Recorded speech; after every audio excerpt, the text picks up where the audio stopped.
کہ قرآن کہتا ہے کہ ایک جماعت مل کے صرف خزانے کی چابیاں اٹھاتی. یعنی یہ معاذ اللہ کوئی گپ نہیں، یہ قرآن مجید نے بیان فرمایا کہ ایک جماعت مل کے صرف خزانے کی. تو حضرت سیدنا موسیٰ علیہ السلام نے کہا زکوٰۃ دو. زکوٰۃ کے معاملے میں لوگ ہیل و حجت سے کام لیتے، غریب ہو جاتے. اس کو کہا زکوٰۃ دو تو کہنے لگا آپ کی تو میرے مال پہ نظر ہے. اب نے فرمایا تو بڑا بیوقوف ہے، مال تجھے اللہ نے دیا ہے نا، اللہ کے رستے میں دے. یہ کام ذرا مشکل ہے کہ اس کو بار بار کہا کہ اس نے نہ بجائے اس کے کہ وہ مال دیتا، اس نے حضرت موسیٰ پہ الزام لگا دیا، ایک عورت کو تیار کر کے لایا. یہ الزاموں والا کیس سنتے آ رہے ہیں آپ کہاں تک؟ حضرت یوسف پہ بھی لگا، جناب مریم پہ بھی لگا، حضرت سیدنا موسیٰ کلیم پہ بھی لگا، اور حضرت عیسیٰ پہ بھی. سارے ہوئے نا الزامات. آپ کیا بات کرتے ہیں؟ الزام لگانا، بہتان ترازی کرنا، اور ہمارے یہاں اچھی بات دل سے پھیلتی ہے، بری خبر وہ جلدی پھیل جاتی. ایک عورت کو تیار کر کے لایا معاذ اللہ تعالیٰ حضرت موسیٰ پر الزام لگانے کے لیے، اور جب وہ بی بی آپ کے سامنے لا کے کھڑی کی تو حضرت موسیٰ نے جلال فرمایا تجھے قسم ہے اللہ کی عزت کی، سچ سچ بتا معاملہ کیا ہے. تو وہ خاتون کانپنے لگی، کہنے لگی میں موسیٰ کلیم کے سامنے کیسے کھڑی ہو سکتی؟ مجھے تو اس نے پیسے دے کے تیار کیا، مجھے اس نے مجھے پیسے دے کے تیار کیا، اور بڑی اس نے مجھے تکلیف دی ہے. یہ جب کہا تو حضرت موسیٰ علیہ السلام رونے لگے کہ تو سارا کچھ کرتا پر میری سفید چادر پہ داغ تو نہ لگانے کی کوشش کر. آپ رونے لگے. آپ یقین کریں لوگ تکلیف دیتے ہیں بعضوں کا، ایسی بات کرتے جس کا کوئی وجود نہیں ہوتا. تو یہ کچھ لوگ کر دیتے ہیں لیکن وہ سمجھتے نہیں. کہتے ہیں آپ حوصلہ کریں، آپ درویش ہیں. حضرت موسیٰ سے بڑا درویش کون ہوگا؟ کلیم تھے نا اللہ کے، بڑا جگرا ہے نا. لیکن رو پڑے، کہنے لگے تجھے ایسا نہیں کرنا چاہیے. کہنے لگے اللہ اب اسے سزا دے. تو رب کریم نے اس کے سارے ساز و سامان سمیت اسے زمین میں دھنسا دیا.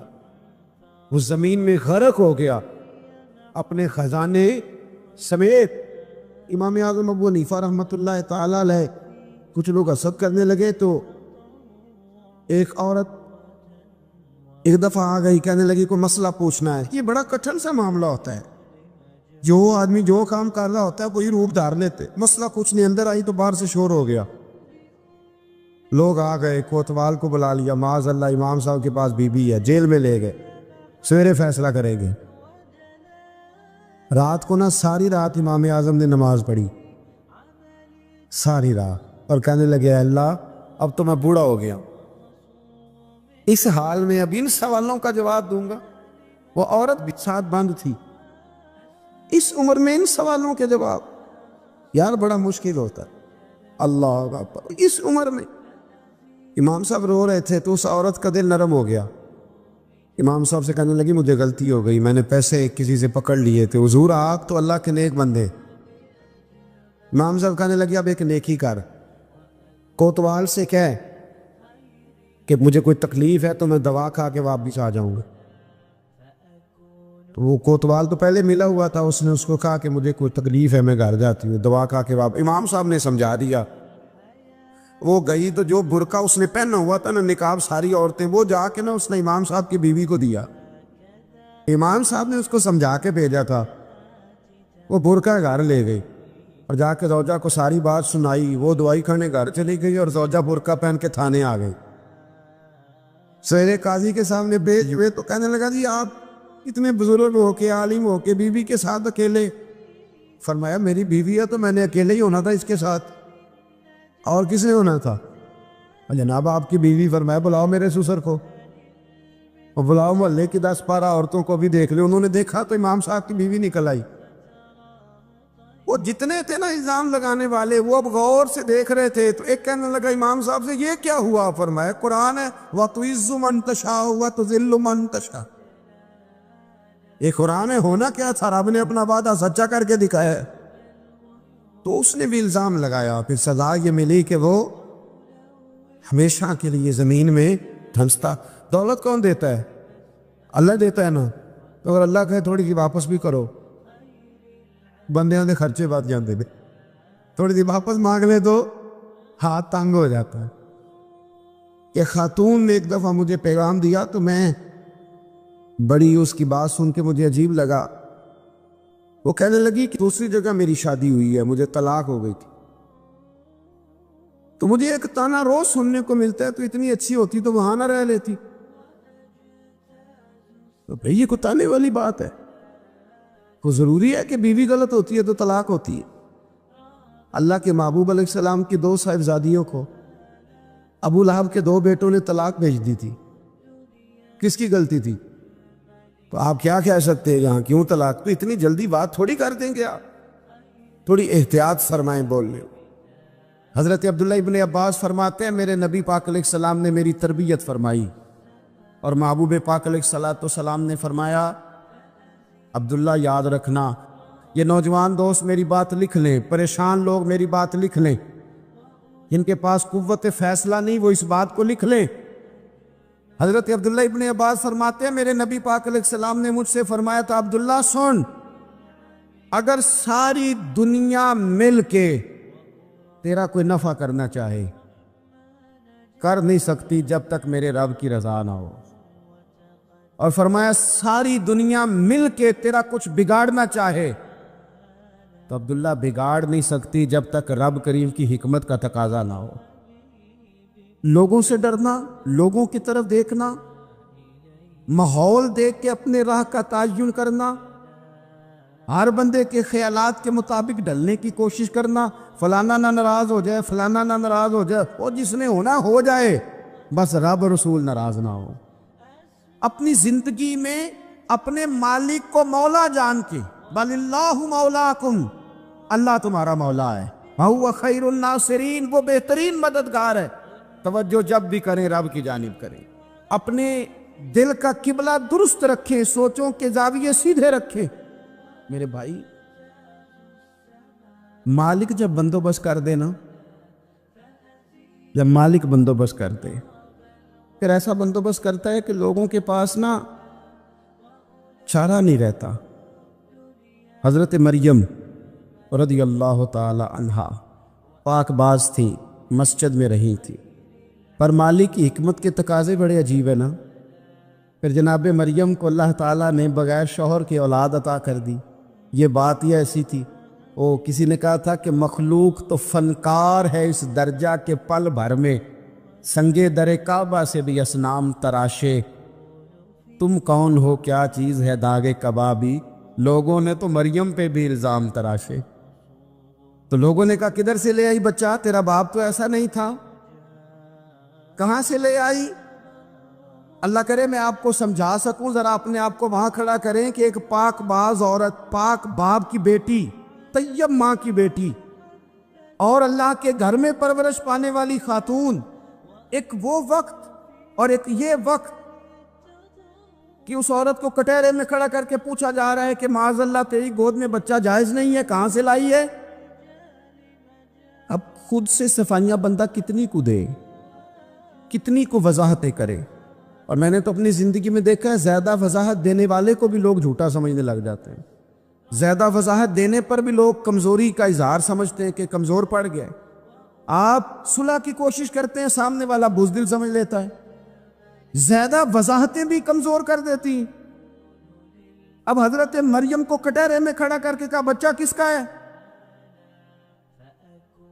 تو پھر خدا بندوبست جب کرے, اللہ جب مددگار ہو, تو پھر حضرت مریم کی گواہی درختوں سے نہیں دلوائی, اس نے پتوں سے نہیں دلوائی, پھر فرشتے نہیں بھیجے. حضرت مریم کہنے لگی مجھ سے نہ پوچھو, وہ جو پنگوڑے میں ہے اسی سے پوچھ لو, ان سے پوچھو نا, وہ کون ہے پوچھ لو, ان سے کر لو سوال. انہوں نے کہا پنگوڑے میں چند دنوں کا بچہ, یہ جواب دے گا؟ مددگار تھا رب, ان کی برات کا اعلان کرنا تھا مالک نے.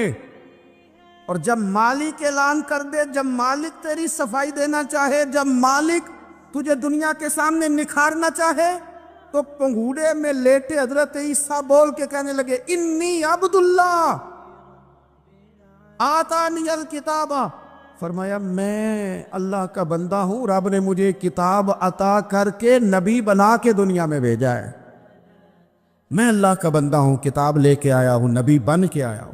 دل پنگوڑے سے اعلان ہو گیا، پھر بچہ بول پڑا، اور یہ ایک دفعہ نہیں بات ہوئی۔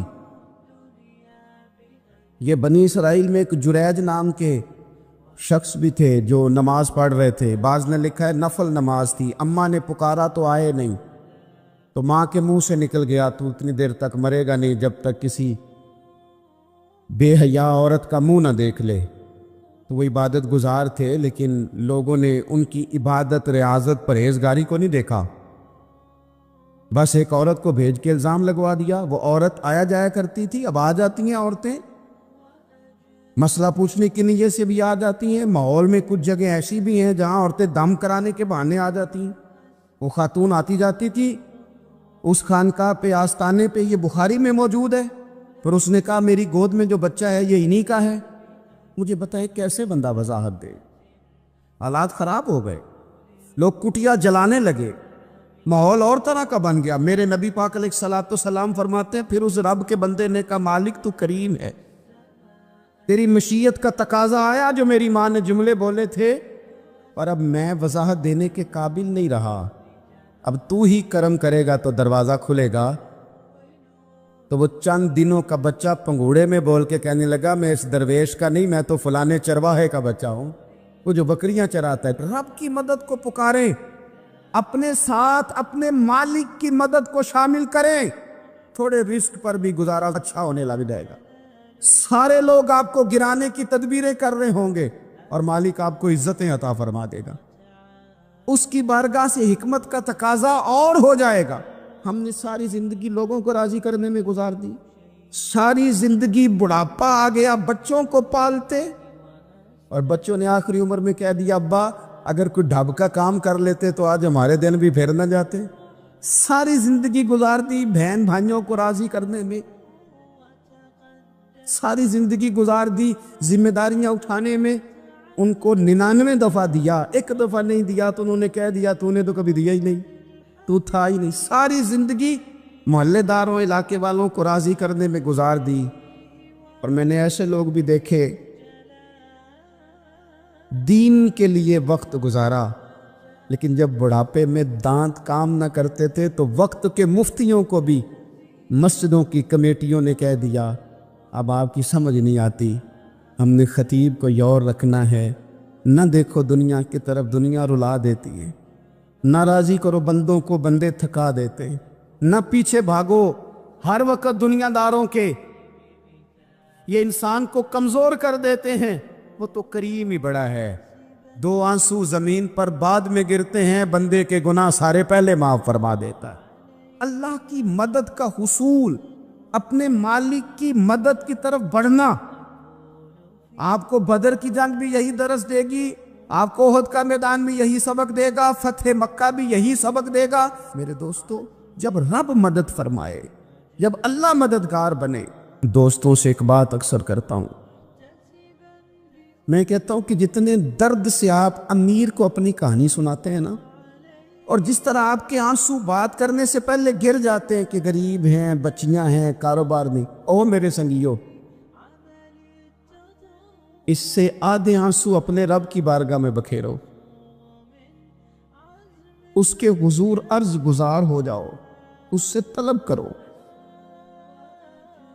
ایک وقت انسان پر زندگی میں ایسا آتا ہے کہ اسے یوں محسوس ہوتا ہے کہ میرا سایہ بھی ذرا سا پیچھے ہٹ گیا ہے، اسے یوں لگتا ہے کہ میں کسی سہارے پہ ہاتھ ڈالتا ہوں تو وہ بھاگ جاتا ہے مجھ سے، لیکن مالک کی بارگاہ ایسی عظیم بارگاہ ہے، رب رسول کے آستانے اتنے بڑے ہیں کہ آپ جب وہاں کشکول طلب دراز کرتے ہیں تو جھولی پھیلانے میں دیر لگتی ہے، ان کو بھرنے میں تو کوئی دیر نہیں لگتی۔ ہم نے اپنا سوچ کا قبلہ ہی دنیا کو بنا لیا ہے۔ یہ جو اللہ والوں کی مدد ہے یہ تو یعنی اللہ ہی کی مدد ہے، لیکن یہ جو سیٹھوں کی طرف توجہ کرنا، نوابوں کی طرف توجہ کرنا، دنیا داروں کی طرف توجہ کرنا، اور اپنا مزاج اس طرح کا بنا لینا، یارو گردن کو جھکا دیتا ہے خیرات کا پتھر، جہاں میں مانگنے والوں کے سر کبھی اونچے نہیں ہوتے۔ اور اقبال کہتے ہیں غیرت ہے بڑی چیز جہان تگ و دو میں، پہناتی ہے یہ فقر کو تاج سردارا۔ میں عرض کروں گا کہ اپنی آپ جب توجہ کا قبلہ اللہ رسول کو بنائیں گے تو رب فرماتے وَيَرْزُقْهُ مِنْ حَيْثُ لَا يَحْتَسِبُ، میں نہ تجھے وہاں سے رزق دوں گا جہاں سے کبھی تیرا گمان بھی نہیں کیا ہوگا، یہاں سے بھی مل سکتا ہے، تو نے سوچا بھی نہیں ہوگا۔ بخاری شریف میں حدیث ہے، حضرت جابر ابن عبداللہ فرماتے ہیں نبی پاک صلی اللہ علیہ وسلم نے 300 لوگوں کا ایک لشکر روانہ کیا کسی مہم کے لیے، کسی جہاد کے لیے۔ حضرت ابو عبیدہ بن جراح رضی اللہ تعالیٰ عنہ امیر لشکر تھے۔ فرماتے غربت اتنی زیادہ تھی، بھوک اتنی زیادہ تھی کہ ایک ایک کھجور دن میں ایک وقت کھانے کو ملتی تھی، اور کچھ دن ایسے آئے کہ اب کھجور بھی نہیں مل رہی۔ فرماتے اتنی زیادہ بھوک لگی مجاہدین کو 300 بندہ پتے کھا کے گزارا ہونے لگے۔ یہ بخاری میں موجود ہے۔ آپ فرماتے کہ دریا کے کنارے ہمارا پڑاؤ تھا، ٹھہراؤ تھا، جب بھوک سے نڈھال ہو گئے نا وَيَرْزُقْهُ مِنْ حَيْثُ لَا يَحْتَسِبُ، اللہ وہاں سے روزی دیتا ہے، گمان بھی نہیں ہوتا۔ فرماتے ہیں ایک مچھلی اللہ تعالیٰ نے دریا کے کنارے بھیجی، فرماتے ہیں وہ تھی تو مچھلی پر پہاڑ جتنی تھی۔ بخاری میں لفظ ہیں، حضرت جابر ابن عبداللہ رضی اللہ تعالیٰ عنہ فرماتے ہیں 300 آدمی 18 دن تک اس مچھلی کو کھاتے رہے، مچھلی ختم ہی نہیں ہوئی۔ مچھلیاں نہیں، مچھلی کہتے ہیں 18 دن 300 بندہ کھاتا رہا، مچھلی ختم ہی نہیں ہوئی۔ اور فرماتے ہیں کہ اس کی ہڈی نکال کے، کانٹا کہیں گے آپ اپنی زبان میں، کہتے ہیں وہ نکال کے تو اس کو کھڑا کیا جب، تو اونٹ کجاوے سمیت اس کے بیچ سے گزر جاتا تھا، 2 اس کے کانٹے جوڑے۔ فرماتے ہیں وہ اس کا گوشت ہم کھاتے تھے اور اس کی چربی بطور تیل کے ہم جسموں پہ ملتے تھے، بیماروں کو اس سے سکون آتا تھا، تندرستی شفا ہوتی۔ فرماتے ہیں ہم کھایا بھی ہم نے، اور کچھ لے کے ہم مدینے بھی گئے، اور قربان جائیں نبی پاک نے بھی اس میں سے کھایا۔ ہم نے عرض کی حضور یہ معاملہ کیا ہے، یہ ماجرا کیا ہے؟ تو محبوب نے فرمایا تمہارے پاس غذا نہیں تھی، رب نے تمہارے لیے بندوبست کیا ہے، اللہ نے تمہیں دیا ہے۔ مکان شروع کر لیا، ایک صاحب نے وہ مکان بنانے لگے، آپ وہ حساب لگا رہے ہیں، کہتے ہیں میرے پاس اتنے پیسے ہیں، اتنے میں نے فلانے دوست سے کہنا ہے اس نے دے دینے، اتنے فلانے رشتہ دار سے کہنا ہے اس نے دے دینے، اتنے فلانے سے کہنا ہے اس نے دے دینے۔ یہ ساری کاپی بنا کے مکان شروع کر لیا۔ جو روز کہتا تھا کوئی حکم ہو جاتے 10 سب سے پہلے اس کو کہا میاں پیسے چاہیے دین، وہ کہندا ہو کل ہی منڈا ٹوریا ہے، کہتے تو پرسوں 10 داتے لب جانے سن۔ میں آپ کو اپنے تجربے کی بات بتا رہا ہوں۔ یہ لوگوں کا خیال ہوتا ہے کہ آپ سٹارٹ کریں فلانا کام، ہم آپ کے ساتھ ہیں، اللہ کا ہی کوئی نظام ہے، وہ بالکل بھی نہیں ساتھ ہوتے۔ لیکن ایسا نہیں ہے کہ کوئی ساتھ نہیں ہوتا، اللہ تعالیٰ بڑے اسباب پیدا کرتا ہے، وہاں سے دیتا ہے جہاں سے گمان بھی۔ ہمارا یہ ذہن بن جاتا ہے ہم ساری اپنے حساب سے چلتے، اتنے رشتہ داروں سے، اتنے کون آپ کے ساتھ چلے گا، سوال ہی نہیں پیدا ہوتا۔ یہ سارے کام چھوڑ کے سب سے پہلے 2 رکعتیں پڑھو، اپنے رب کی بارگاہ میں، رسول کائنات کی بارگاہ میں گزارشات اور استغاثے پیش کرو، وہاں سے خیر طلب کرو۔ دنیا دار کیا دیں گے، کیا دے سکتے ہیں، کیا حیثیت ہوتی ہے کسی؟ اللہ کہتا ہے وہاں سے دوں گا۔ تو جو اللہ مال دے وہ لینا چاہیے کہ رشتہ داروں کا مال دیکھنا چاہیے؟ جو اللہ دے وہ لینا چاہیے کہ سیٹھوں نوابوں کی جیبیں دیکھنی چاہیے؟ جو اللہ دے وہ قبول کرنا چاہیے یا دیکھنا چاہیے کون سا آدمی کہاں پہنچ گیا؟ چھوڑو، اپنی مٹی پہ چلنے کا سلیقہ سیکھو۔ کسی کے سنگ مرمر پہ چلو گے تو پھسل جاؤ گے۔ مدد اللہ سے چاہیں، اپنی توجہات کا مرکز رب رسول کی ذات پر بنائیں، پھر آپ محسوس کریں گے کہ بڑی جلدی اللہ تعالیٰ کی مدد آنے لگی ہے۔ کبھی آپ صرف کہہ دیں میرا رب میرے ساتھ ہے، اس لفظ میں اتنی طاقت ہے کہ دشمن ویسے زہر ہو جاتا ہے۔ زندگی میں کسی سے بھی لڑائی ہو، اچھی طرح سوچ لیں کہ اللہ اس طرف ہے یا اس طرف ہے۔ اگر آپ زیادتی پہ ہیں تو پھر رب مظلوم کی جانب ہے۔ اگر اللہ کی مدد آپ کے ساتھ ہے تو دنیا کی کوئی طاقت آپ کو گرا نہیں سکتی۔ اور اگر آپ مظلوم کے مقابلے میں ظالم بن کے آپ کھڑے ہو گئے ہیں اور آپ نے رویہ وہ اختیار کیا ہے کہ جس میں مدد نہیں آئے گی، تو پھر یاد رکھ لیں کہ آپ کوئی بھی ہیں، کہاں بھی ہیں، آپ کمزور ہیں۔ طاقتور تھے ابتدائے اسلام میں، ظاہری طاقت تھی کفار مکہ کے پاس، وہ ڈنڈوں سے مارتے تھے غریبوں کو، ان کے ہاتھوں میں ڈنڈے تھے، پر خدائی طاقت ان مظلوموں کے ساتھ تھی۔ صاحب زرقانی نے لکھا ہے، حضرت زنیرہ رضی اللہ تعالیٰ عنہ ایک لونڈی ہیں، غریب ہیں، ماڑے دا کی کام محمد نہ سجانا یا رونا، غریب سادی بی بی اور لونڈی کنیزہ، ایک مشرک کی کنیزہ تھی، انہوں نے کلمہ پڑھ لیا، وہ ڈنڈوں سے مارتا، دروں سے مارتا، تکلیف دیتا۔ حضرت زنیرہ رضی اللہ تعالیٰ عنہ کو اتنا مارا، اتنا مارا۔ اب آپ ایک اور پہلو پر بھی غور کریں، مار بھی پڑ رہی ہے پر خدا ادھر ہی ہے، اللہ کی مدد ادھر ہی ہے۔ رب کہتا ہے کہ پہلے تو صبر کرنا، ان اللہ مع الصابرین، تو صبر کرے گا تو پھر رب کی معیت ملے گی، ذرا ٹھہرنا، تو تھوڑا ڈٹنا۔ ان الذین قالوا ربنا اللہ ثم استقاموا تتنزل علیہم الملائکہ، تو کہے اللہ میرا رب ہے، پھر تو پہلے ڈٹ، پہلے تو نے ڈٹنا ہے۔ ثم استقاموا، جو ڈٹ گیا، تتنزل علیہم الملائکہ، ڈٹنے والے کے لیے مدد آتی، پہلے تھوڑا ٹھہرنا پڑتا ہے، پہلے تھوڑا صبر کرنا پڑتا ہے، حوصلہ کرنا پڑتا، اس کے بعد مدد آتی۔ مار پڑ رہی ہے، مارا جا رہا ہے، حضرت زنیرہ کو ان کا مالک جو ہے ظاہری آقا وہ مار رہا ہے، یہ کنیزہ ہے، اتنا مارا، اتنا مارا، ان کی بینائی چلی گئی، نظر آنا بند ہو گیا۔ ابو جہل آیا اور کہنے لگا زنیرہ دیکھا نا ہمارے بت تیری آنکھیں لے گئے، معاذ اللہ، لات و منات ہمارے بتوں نے تجھے اندھا کر دیا۔ اب ایسا نہیں ہے کہ بی بی روتی جا رہی ہے، روتی جا رہی ہے، مایوسی مایوسی، معاذ اللہ، پریشانی، غریبی بڑی ہے، پوچھنے والا کوئی نہیں، یہ باتیں نہیں۔ کیا جملے ہیں خاتون کے، کیا لفظ ہیں۔ ابو جال نے تنزیہ کہا، معاذ اللہ، کہنے لگا دیکھا نا ہمارے بتوں نے تجھے اندھا کر دیا۔ تو جناب زنیرہ آنکھوں کی بینائی گئی ہے، رات کو گئی ہے، دکھ ابھی تازہ ہے، لیکن اللہ پہ جو توکل ہے، اپنے مالک سے جو رشتہ ہے،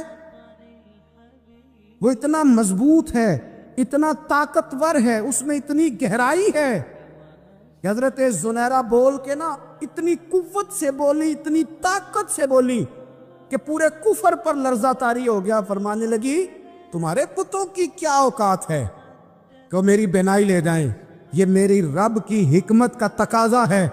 جب تک اس نے چاہا زنیرہ دیکھتی رہی، اور جب اس نے چاہا زنیرہ کی آنکھوں کی بینائی چلی گئی، اور اگر وہ چاہے گا نا تو بینائی واپس بھی کر دے گا۔ اگر ہو ذوق یقین پیدا تو کٹ جاتی ہیں زنجیریں، اگر وہ چاہے گا تو بینائی آ بھی جائے گی۔ حضرت زنیرہ نے رات کو یہ لفظ کہے، ابو جال اور سارے کفار ڈر کے سن کے چلے گئے، آپ اطمینان سے آ کے بستر پہ سوئی۔ جب سویرے اٹھی تو اللہ نے آنکھوں کی روشنی واپس کر دی تھی، آنکھوں کی۔ اب چھڑی پکڑی ہے، بازاروں میں گھومتی ہے، کہتی ہیں بلاؤ کدھر ہے تمہارے لات و منات، دیکھو میرے رب نے روشنی واپس کر دی۔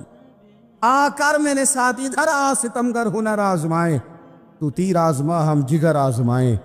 بیمار لوگوں یاد رکھو، کہہ دیا ڈاکٹر نے کہ تو بڑا بیمار ہے، تو بڑا کمزور ہے، یہ ہو گیا وہ ہو گیا، تو ڈاکٹر اپنے علم کے مطابق بات کر رہا ہے، ہوگا تو وہ جو میرا رب چاہے گا۔ کمزور ہو جانا، پریشان ہو جانا، تکلیف میں آ جانا، پتہ نہیں بات ہو گئی ہے تو جانے کیا ہو جائے گا۔ اپنی زندگی کے اندر اپنے رب سے رشتہ مضبوط کرے، رسول کائنات سے رشتہ مضبوط کرے، اللہ والوں سے رشتہ مضبوط کرے۔ حضرت زنیرہ نے پیغام دیا کہ زندگی میں جو جینا چاہتے ہیں تو وہ رب کا نام لے کے جی سکتے ہیں، جو اپنی زندگی میں خوشیاں دیکھنا چاہتے ہیں تو رسول اللہ کے نام پر خوشیاں دیکھی جا سکتی ہیں۔ توکل کی بنیاد پر بندہ خوشیاں لے سکتا ہے، اور اگر انسان میں توکل نہیں ہے تو پھر وہ اس کالے جادو سے بھی ڈر رہا ہے، وہ نیلے سے بھی ڈر رہا ہے، وہ پیلے سے بھی ڈر رہا ہے، وہ فلانے سے بھی ڈر رہا ہے، وہ میرے خلاف فلانا رشتہ دار سازش کر رہا ہے تو ڈر رہا ہے، فلانا میرے بارے میں یہ کر رہا ہے تو ڈر رہا ہے، وہ پتہ نہیں دنیا ادھر ہو جائے گی تو کیا ہو جائے گا، اٹھ باندھ کمر کیوں ڈرتا ہے؟ پھر دیکھ خدا کیا کرتا ہے۔ تو اس ساری گفتگو کا نچوڑ آپ کو یہ عرض کیا ہے، سب سے پہلے تو یہ کہ میدانوں میں مدد بھی اللہ کی، رزق میں مدد بھی اللہ کی، فصلیں خشک ہوں تو مدد پھر بھی اللہ کرے، تو پھر ساری مدد، اور اگر انسان بیمار ہو تو پھر بھی مدد اللہ کی۔ تو اپنے اللہ کی جانب توجہ کو بڑھائیں، آپ اللہ سے مدد کے سوالی بنیں۔ ترمذی کی ایک حدیث ہے، میں آپ کو زندگی کا تجربہ بتاتا ہوں کہ جب میں بڑا پریشان ہوتا ہوں تو یہ والی روایت کھول لیتا ہوں، مزہ دیتی ہے۔ میرے نبی پاک علیہ السلام نے فرمایا، اپنے دکھ سیٹھوں نوابوں کو نہ کہنا، مالداروں کا نہ کہنا، ورنہ اللہ تمہیں کبھی غنی نہیں کرے گا۔ فرمایا اپنے دکھ اپنے رب کی بارگاہ میں عرض کرنا، جلدی کرے یا دیر سے کرے اللہ تمہیں لوگوں سے بے نیاز کر دے گا، اللہ تمہیں غنی کر دے گا۔ رات کو بیٹھو نہ اس کی بارگاہ میں۔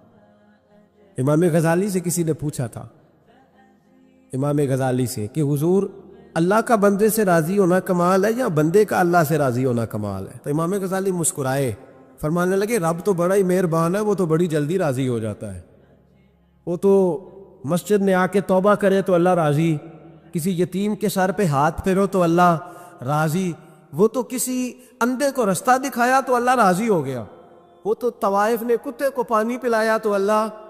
امام صاحب فرمانے لگے یہ بندہ ہے جو اللہ سے راضی نہیں ہوتا، جس کے پاس اولاد نہیں وہ کہتا ہے چلو ایک بیٹی مل جائے تو میں راضی ہوں، بیٹی مل گئی تو کہتا اب ایک بیٹا بھی ملے تو پھر راضی ہوں، پھر کہتا ہے یہ دونوں اچھی تعلیم حاصل کر لے تو پھر میں راضی ہوں، پھر کہتا ہے یہ بہت زیادہ پیسے کمائے تو پھر میں راضی ہوں۔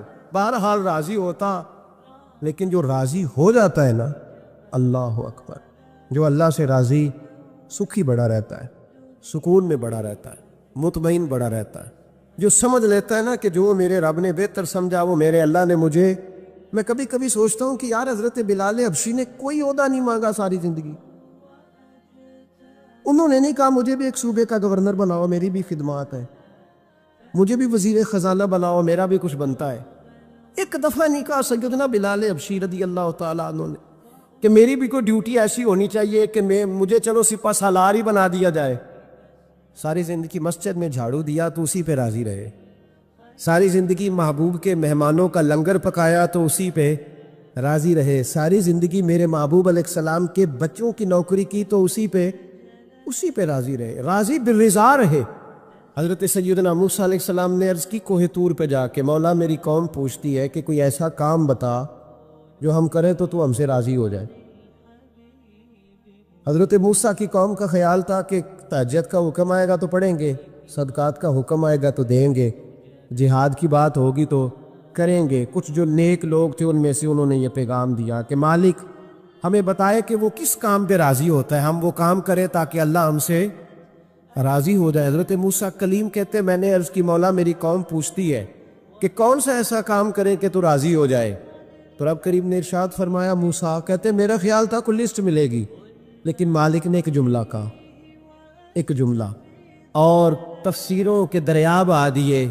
عرش کے مالک نے فرمایا موسیٰ ان سے کہو جا کے کہ وہ مجھ سے راضی ہو جائے، میں ان سے راضی ہو جاؤں گا، مجھ سے راضی ہو جائے۔ بندے اللہ سے راضی ہی نہیں راضی ہوتے، اللہ کی رضا پہ راضی رہیں، مالک کے فیصلوں میں اپنے دل میں کوئی بوجھ محسوس نہ کریں، اپنی زندگی اللہ کے فیصلوں دیکھیں نا، جو ماں باپ اللہ نے بڑے اچھے سمجھے وہ ہمارے لیے پسند کی، وہ اللہ نے ہمارے لیے جو اس نے ہمارے حق میں بڑے، جو بہن بھائی اللہ کرے آپ کو سمجھ آئے، جو بہن بھائی اس نے ہمارے حق میں بڑے اچھے سمجھے وہی بہن بھائی اس نے ہمیں عطا کیے۔ جس بیوی کو اس نے ہمارے گھر کے گلشن میں بہتر سمجھا اس کو لا کے اس نے ہمارے آنگن میں بٹھایا، اور جو اولاد اس نے ہمارے لیے باعث افتخار سمجھی وہ اولاد اس نے ہمیں عطا فرمائی۔ حضرت نوح علیہ السلام کا بیٹا کافر ہو گیا، پر کسی جگہ انہوں نے شکوہ نہیں کیا کہ مالک یہ کافر کیوں ہوا،